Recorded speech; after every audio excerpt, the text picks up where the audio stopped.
Woman trapped after saving 21 dogs from flood. Then stranger says we are taking you all. Hurricane Harvey has left unimaginable devastation in its wake.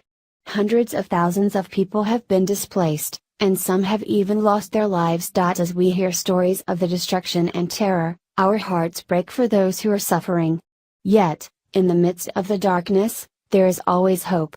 We have also seen countless stories of brave men and women who have risked everything to help those in need.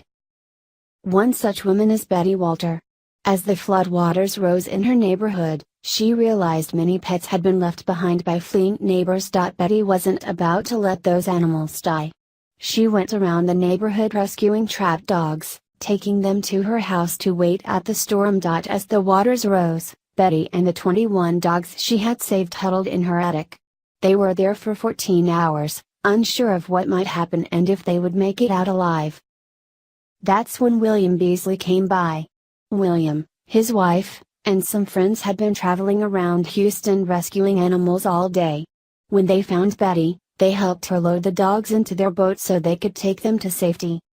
However, as they loaded the canines on, it was clear they were running out of room. I was worried there were too many dogs on the boat and it would tip over, Betty said. I told them I would stay behind and for them to make 2 trips. But her rescuers wouldn't hear of it.